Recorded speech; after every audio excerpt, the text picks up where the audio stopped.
What up, though, and welcome to Lions Nation Unite. I am your host, Eazy, known as the most handsome, well put together, best hairline host on the channel. Smash the like button if you agree, or smash the like button if you disagree. Today, I got tons of news, to be honest with you. I think I'm just going to call this a Detroit Lions update video. I don't know what I'm going to subtitle this one with, because originally I was going to come on here and tell you guys about Detroit Lions rookie Isaac TeSlaa. All right, the guy that Brad Holmes gave up 3 third-round picks for in the NFL draft, and I myself are one of the people who threw a fit about it. And it wasn't necessarily about the player Isaac TeSlaa. I'm sure most people, once you put on the tape, you're like, okay, I see what Brad's talking about here. And the name that closely relates to him when you're talking about Isaac TeSlaa and his potential of what he could become is a guy like Puka Nacua, which is like insane. Like all pro Puka Nacua. That's what we talk about. That guy went 3rd round. Kind of nuts to think about. But again, it's a potential thing, right? For me, it was a pick that was given up. 3 third-rounders. It just felt like something you can go and you could keep in your pocket. You play the season. You identify what your needs are, and then come trade deadline. Here's a 3rd-round pick. Let me get that off you. I'm trying to win the Super Bowl. That's why I did not like the trade. The player. The player, I've used the expression, I've taken the training wheels off the expectations. Isaac TeSlaa is now getting snaps with the first team. This was a guy that the coaches openly admitted that this may be a developmental piece. Johnny Morton, specifically, the offensive coordinator, he told fans, maybe let's slow down our horses a little bit. He's developmental piece. We like what we got. They really like what he got. I mean, in training camp, he's starting a full padded practice Monday night. Isaac TeSlaa started getting some reps with the first team, and then there was one rep, not with the first team, but again, with the second team guys, where he blocked a new cornerback. We have Whiteside, who's been making some plays, by the way, like interceptions on Jared Goff type plays. I'm excited for this kid. But either way, Whiteside, who we just signed, Isaac TeSlaa blocked him so good. The team went crazy. And Tom Kennedy scored a touchdown on the same play. They weren't cheering the touchdown. They were cheering the block that Isaac TeSlaa made on Whiteside in that practice. Brad Holmes is just you're one sick individual, man. I mean, you are just one sly. And I know it's not just him. I'm not as familiar with the other names. So I apologize. I do want to give you guys your due credit. I know Mike Disner, John Dorsey are in there. Maybe I should go down the list of scouts. I mean, we as Detroit Lions fans truly love you guys. And the Detroit Lions fans who may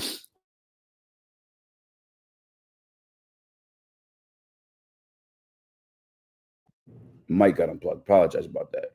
For the Detroit Lions fans, though, who were nervous about the trades themselves, man, like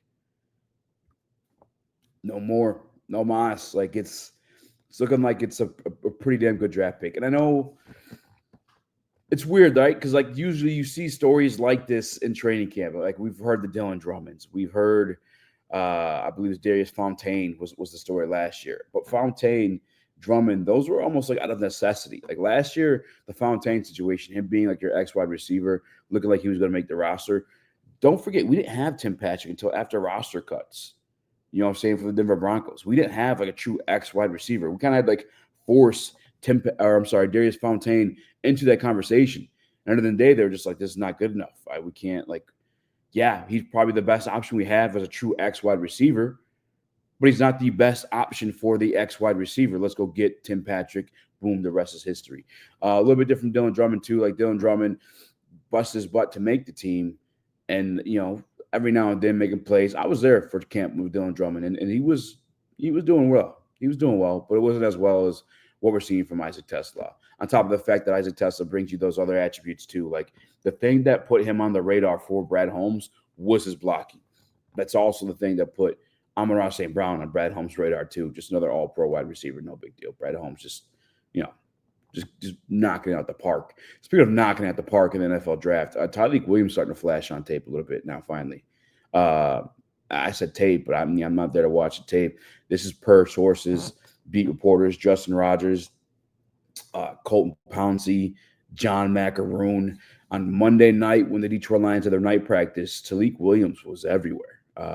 He was stuffing runs. He was getting in the backfield. He had a sack on 3rd down against Jared Goff. These are reps against the first-team offense. And I've been trying to, cool down some of the hype with the defensive. I mean, I think the defensive line is going to be phenomenal. Don't get me wrong. I think they're going to be really, really good. I think Hutchinson looks. I think if you've watched my videos before on this channel recently with the training camp stuff, I'm ecstatic about what we've been seeing out of Aiden Hutchinson. But I've been trying to temper some of the other expectations of the reports, because reports are like they're just the offense can't do nothing right now. Well, the offense is missing Taylor Decker, and Dan Skipper rolls his ankle in the preseason games. I'm like, I'm trying to cool down. I'm trying to fan that stuff a little bit. But Tyleik Williams isn't going against Giovanni Manu on the edge. Tyleik Williams is on the inside against guys that are going to start against your team's scheduled opponents week to week. Tyleik Williams going against Graham Glasgow, Tate Radlich, and Christian Mahogany. And by the way, I think those three guys are pretty good. Like, I don't think those guys are bums by any stretch of the meaning. Tyleik getting his work in, doing well against that. Pretty good news. I will say this, and I think we have some time, so I don't want to freak out about this one. I hope no one freaks out about this one. But Dan Campbell did mention today that he would like Tyleik to get in a little bit better shape. That's the game plan for him right now, is to get him in better shape. But if he's doing what he's been doing out of shape, I mean, I can't help but smile. I wonder what he's going to do in shape, especially as he sharpens his tools throughout the season. And again, playing alongside Aiden Hutchinson, the sack he got on Jared Goff was funneled to him through Aiden Hutchinson, getting pressure on the other side of the field, but also again, didn't know Dan Skipper and no Taylor Decker. Taylor Decker back at practice, but just not in the team portion yet. He's still working through a shoulder surgery he had during the offseason. Those are the biggest things from training camp as of now. A couple big things, though, because Brad Holmes interviewed it today as well. Got to get this one out there. He was asked specifically, as my son likes to say, what's going on with Za'Darius Smith. And as you guys remember, Za'Darius Smith, he was asked by a fan point blank when he come back to Detroit, and then Za'Darius Smith answered soon. And that was almost 2 months ago. It's been a minute since that conversation was had. Za'Darius Smith is not a Detroit Lion. However, I know it was speculated to be the thing because Za'Darius Smith has been in the league for a long time. Confirmed, Brad Holmes says, hey, he's got his priorities. We got our priorities. But there's still interest, and we're keeping in touch. Matter of fact, I think I got this video ready for you guys. Let me see. I got my Twitter. Let me see if I can figure this out while I'm on here. Maybe I should just start doing lives. Maybe that would help. But that's not what I got going on right now. Add screen, share screen. Here's what Brad Holmes had to say about Za'Darius Smith specifically. I don't understand. Za'Darius Smith, not an elite edge, right? I know that was a different conversation. Za'Darius is still out there. Is there interest on your side? Yeah, look, Za'Darius did a lot of good things last year for us, and we said we're going to keep in contact with his agent. But it's not everything's not just one-sided. Za'Darius has expectations, the team has expectations. So sometimes it takes a while for those things to get on the same page, especially a guy that's been in the league as long as he has. I'm sure that I'm not saying that he doesn't want to be in training camp, but if he misses some time, so there's obviously still interest there, and we've been keeping in touch. Would you like me to translate that for you guys? I can translate that for you. Za'Darius Smith, listen, I've been an all-pro. I've been a Pro Bowler. I've done everything in this league but win a gosh dang Super Bowl ring. I don't need to be in training camp. I'm too rich. My girlfriend's too rich. I'm too rich. Like I know that I can do. I know that I'm really good at the game of football. So I'll tell you what. When I'm ready to hop in camp, get in shape, I'll hit you up, Brad, and we can sign on the dotted line. Get me back in the team. Get me in practice. Get me in shape. That's what I'm taking that as. And brother, let me tell you something. We have Za'Darius Smith behind Marcus Davenport. And I know like the Marcus Davenport's a contentious name. It's polarizing for whatever reason. I don't know. I'm not going to say for whatever reason. I know the reason. My man can't stay healthy. I get it. But when he's healthy, he's damn good. You know what would help him stay healthy is having Za'Darius Smith on this roster to give him a spell or two, give him a breather or two when he needs to come off the field. And maybe if you want a strict pass rushing setup situation, you telling me I can line up. Tyleik Williams has been phenomenal against the pass rush this year. Not this year, but this offseason. Aiden Hutchinson. Let me start real quick. Aiden Hutchinson on the outside.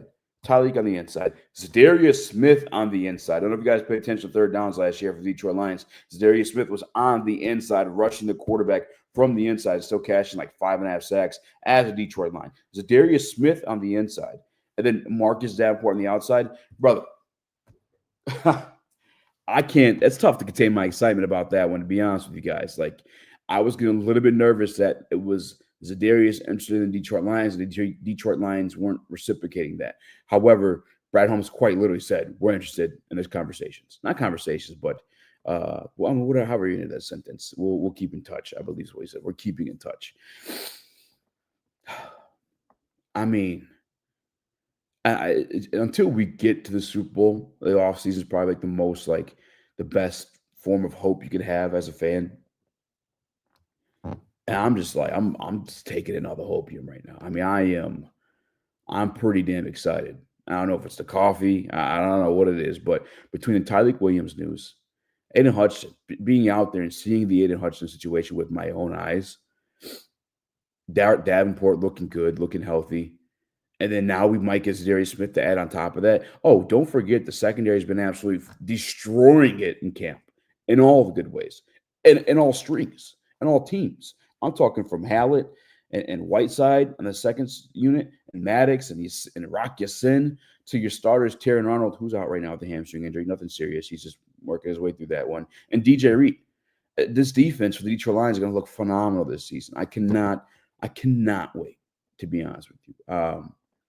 It's going to be the longest month, 32 days until the Detroit Lions take out the Green Bay Packers. And I'm excited for it. You guys let me know what training camp stories I may or may not have missed in the comment section down below. What would you like us to talk about in the next video? Also, what is your score prediction for the Detroit Lions versus Green Bay Packers week 1? Let me know down below. Subscribe, smash the like button. Until next time, I'm out.